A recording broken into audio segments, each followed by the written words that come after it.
by the water.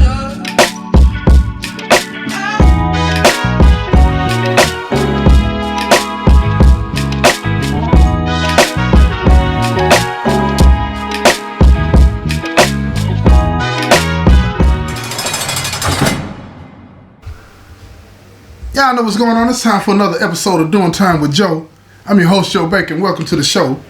Today in this episode, I'm going to tell you about the prison economy. What that is, what that means, and how being a part of the prison economy might save your life, right?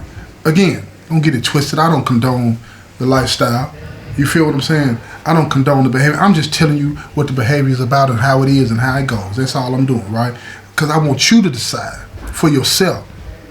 You feel what I'm saying? That this ain't the business. And I think the best way for you to decide for yourself if this ain't the business is to know the truth. So I'm going to tell you the truth about it because I think you can handle the truth. I really do. Now here's the game. Check this out. I've said in other episodes, comments about the prison economy, but let me tell you what the prison economy is really about. The prison economy is all, for the most part, illegal activity. It's the black market. It's whether it's selling drugs, selling some other kind of contraband like phones, tobaccos, pills, you know what I'm saying? Any other kind of drug, right? And then also it's about manipulation, blackmail. You understand? Gambling, running tickets, anything that's going to create money that can move through the prison system for the population. Because in the penitentiary, people are only making 59 cents an hour, 50 cents an hour. Some people make $1 now. You can't do nothing with that. You can't live off of that and off of what they feed you. I don't care what nobody say. I don't care what they say. If you try to live off of state food alone and commissary, look here, you're going to be 20 pounds lighter when you leave up out of here. Now, I know some of y'all might say, well, I need to lose some weight so I can deal with that. No, it ain't just about that. It ain't just about that. The prison economy is what keeps a lot of people from becoming a victim. I'm telling you. I told y'all before, I'm going to tell you again. In the penitentiary, you either the predator or the prey. Now see, this story is about this brother named Ron, right? And Ron, he got him a fresh 10, you know what I'm saying, at 30%. So the chances are, if he come in the penitentiary, do right, he might not have to stay for the whole 10 and getting good time. He eligible in 3.5 years for parole. Probably won't get it the first time. They probably gonna make him do 5 years. That's 50% of the sentence. And then he might get out. It's a good chance of that. Good chance of that. But here's the thing. Ron had decided, after he talked to his family and his friends and the people in the church, that I'm going in here, I'm going to accept responsibility for what I did. I'm not going to do anything. I just want to get all my good days, and I'm going to do my time the way I'm supposed to do my time, attend classes, do all these things I'm supposed to do, and then when the time comes for me to go up for parole, I'm going to have a good clean jacket, I'm going to be doing fine, and I'm going to walk up out of there and become a better person when I get out on the streets to my family, my friends, and my community. Great plan. Sounds wonderful, don't it? And if it were that easy, I would tell you. But it's not that easy. In the penitentiary, you're either the predator or the prey. If you are not doing anything to contribute, listen to me, to the economy. And one more thing I left out about the prison economy. The prison economy also includes the addict, the hustler, anybody that's going to be buying and selling anything on the black market in here. Everything's for sale in the penitentiary. Everything. Your time, your body, your wife, your girlfriend, the pictures your family send you, the pictures your girl send you in the bikini, all of that's for sale. All of that is part of the prison economy. The sexy letters that you write with the perfume on them, all of that is part of the prison economy. You got people in here that will pay to smell them letters that your girl get. Cause see, a mail call, I'm gonna tell you this real quick before I get back to the story, Ron. That mail call the letters come in. And when they call mail call, everybody gather around. You feel me? And you can smell the aroma coming off. I'm talking about, woo, it's some of that stuff will just make you think about your girl and you just want to just grab her. You know what I'm talking about? Y'all know what I'm talking about. And you got dudes in the pod that ain't got no mail coming, but they just want to be in the vicinity so they can get a whiff. You understand? And these individuals, I'm going to tell you now, these individuals will give them guys money just to be able to get that envelope. Not the letter, but that envelope, because that envelope is soaked in that perfume, that scent of a woman. They want that. They'll pay for that. It's part of the prison economy too. Anything that makes money move in here is part of the prison economy. But let me get back to Ron. Say Ron wanted to come in here and just do his time and go home. Do his job, make his money. He had family sending him money in too. And go to the child hall, nothing extra. Don't smoke weed, don't do nothing, just do his time, go to church, and he gonna get up out of here. He gonna be just fine. Boy, like I said, if it was that easy. But let me tell you what happened. See, Ron got a seller. Here we go again with these sellers now. I'm telling you now. Sellers can make or break you up in here, man. Give you bad advice. But most of the time, the advice that a person gives you in the penitentiary, it'll keep you alive. It'll save your life. But it's going to put you on the path of darkness. So you need to be prepared for that. You need to be prepared for that. So Ron, he said, man, they get to talking. You know, because when you get in the cell with somebody new, your cellar finna feel you out. He finna ask you about your charge. He gonna ask you how long you got. He gonna ask you where you from. He gonna ask you what you did to get in here. He gonna ask you in it and everything that he can think of about you. And he gonna share things with you about him. Some true, some not true. But it's all a filling out process. And while you're going through that process, he's sizing you up. And he's trying to figure out where you're gonna be in this game that people play in the penitentiary. Where are you going to be in this prison economy? How are you going to contribute to it, or if you're going to contribute at all? So Ron tells me, man, I'm just here, man. I'm going to do my time, man. I'm getting up out of here, man. I ain't trying to do nothing. So his seller tell him, oh, that's what's up, man. I feel you. That's what's up. Right then and there, excuse me, right then and there, his seller had concluded at that point in the conversation that Ron was going to have to be, as far as the prison economy is concerned, the prey. Period. So that changed the way he talked to Ron from that point on until later on in the conversation. Because now he's got to look at him as somebody that's a threat to him. Because if he's not contributing to the prison economy in a way that he's going to be benefiting, then he's going to be contributing to the prison economy in a way that's going to make him suffer. And if he's suffering, if Ron is suffering, then his cellie is suffering. Because now you might have people coming in that cell taking everything from him. You feel me? Do you understand what I'm trying to tell you? Ain't nobody safe. Ain't now one of them going to be safe in the cell. If they come in there to take something from Ron, well, guess what? When you come, look here, let me pull your coattail real quick. When somebody on the streets, listen to me now, y'all. When somebody on the streets breaks into somebody's house, they don't just go to one bedroom or just into the kitchen or the living room. They go everywhere, eyes roaming everywhere. They looking, just like on Terminator, like Arnold Schwarzenegger. They looking at everything and they sizing it up. What's the value of that? I could take it to the pawn shop. I could sell it to my dude down on the corner. Oh man, you see that over in the corner? They doing all of that. So if somebody in the penitentiary comes into a cell to steal, they're not just gonna take stuff from the left side of the room. They're gonna take stuff from the right side of the room as well. And Ron Selly knows that. So he said, look, Selly, he said, trying to not let him know exactly what it was. He said, do you know anybody up here?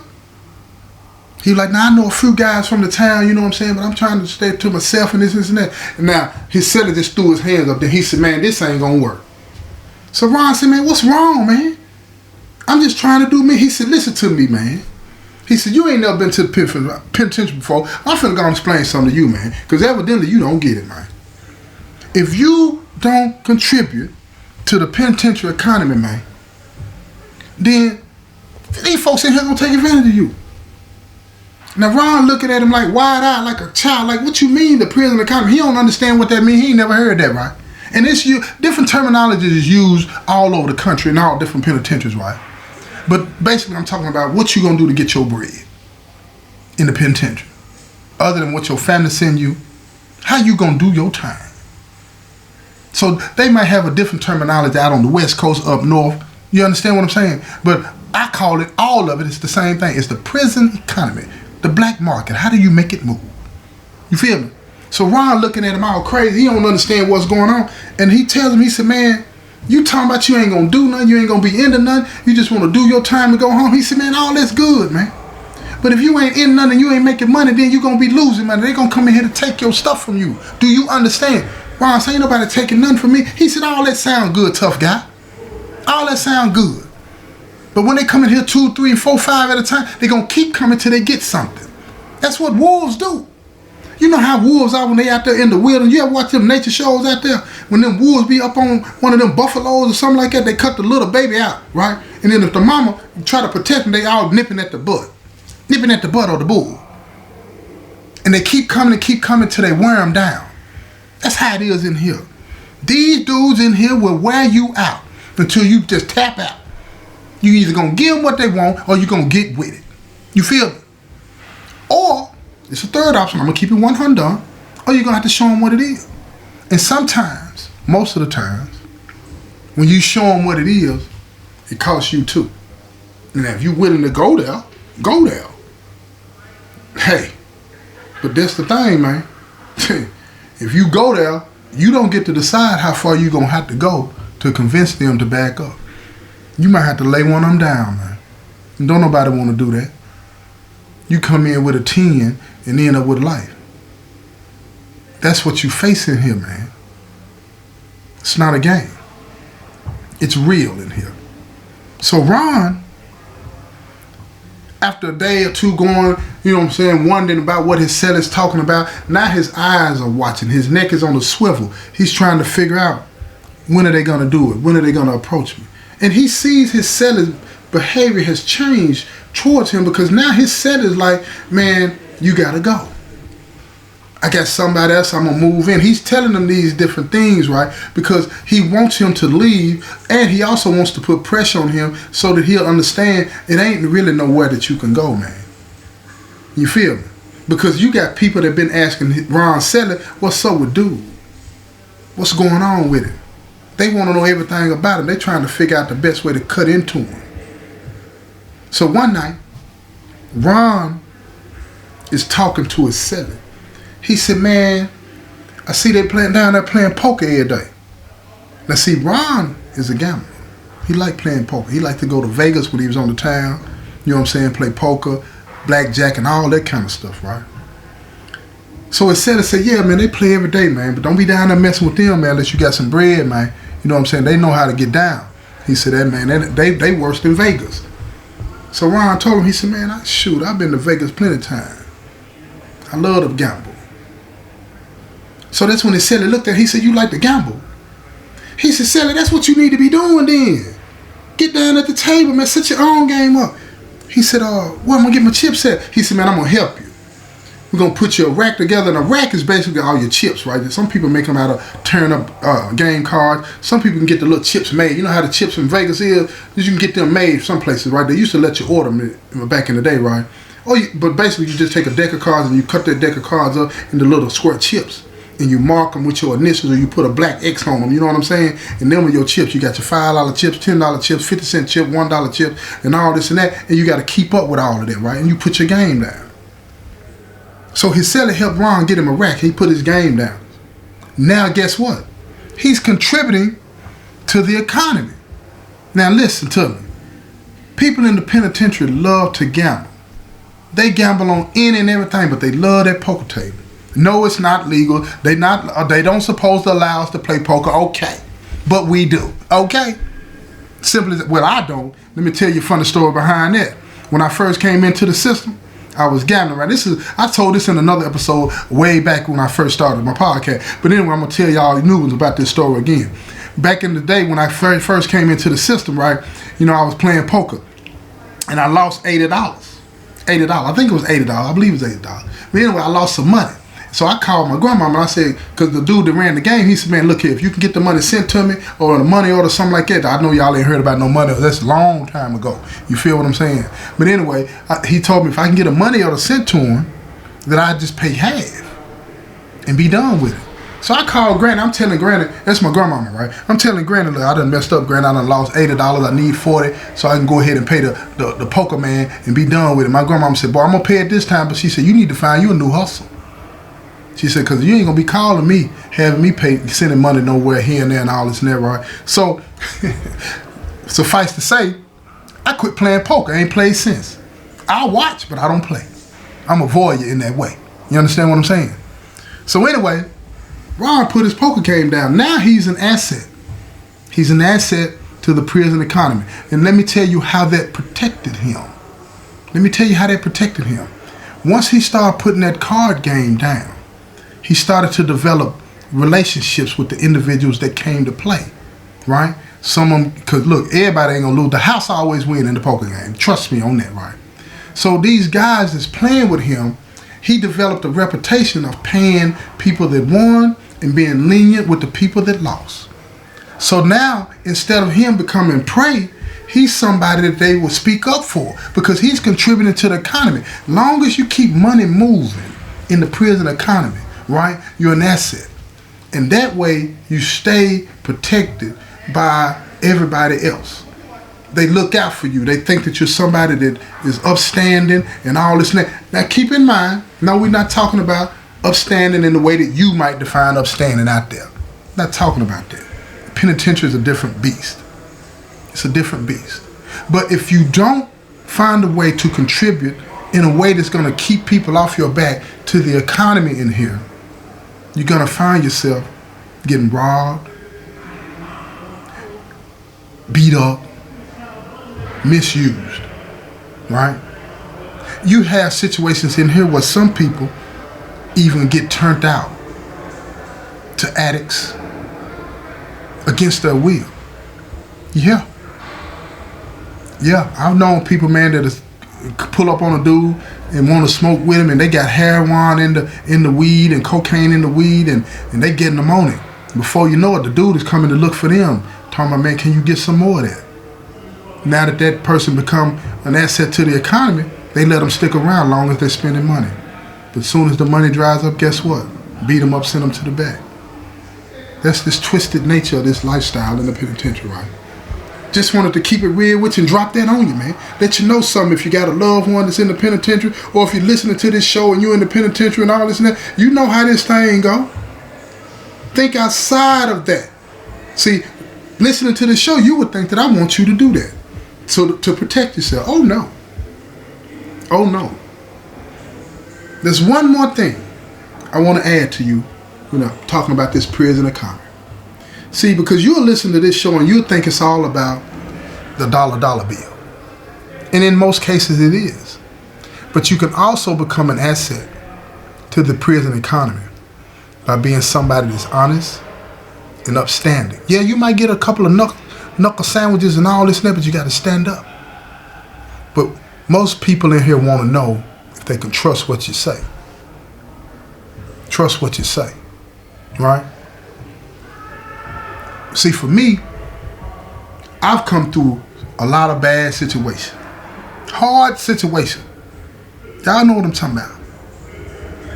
And the way that I contribute to the economy now is I encourage people to take a different path in the way they do their time. That's why I call my show Doing Time with Joe. You don't have to do your time like that. I'm contributing to the prison economy because I'm being a positive influence to everybody in here. I don't go around and want people to pat me on my back. But I had somebody pull up on me the other day while I was preparing my meal. It wasn't nothing but a little oodle noodle. I had to do something real quick. I had to go back to work. But I was cooking me a noodle, and this dude pulled up on me. He said, Joe, I need to tell you something. I said, what you need to tell me, bro? You good? You need to talk to somebody? He's like, no. He said, man, if ain't nobody told you today, he said, I'm proud of you. He said, what you doing make all us look good. I said, bro, I appreciate that. I said, man, what made you say that? He said, man, I was talking to my mama. And her mom, he said his mama said, it's this dude that's on YouTube and on the podcast, on the Spotify. He's locked up and he's telling everybody the truth about this life. And he said, mama, I'm up here with him. I'm locked up with him. And she said, for real? That's what he tell him. He tell him the story. He said, yeah. She said, can I talk to him? He said, no, he busy now. You know, he work all the time. So I told him, I said, the next time you talk to your mama, let me get on the phone so I can tell her thank you. And if I ain't around, you tell her I said thank you for me. He said, I'm going to do that, man. But I said, I appreciate you saying what you said. That means a lot to me. And in that way, I contributed to the prison economy. Because I gave this individual, by God's grace, I gave this individual something to think about going the other way. Because his mama mentioned it to him and it had an impact on him. It's about having an impact, y'all. I'm going to leave it right there. This has been another episode of Doing Time with Joe. I'm your host, Joe Baker. And I say peace, y'all.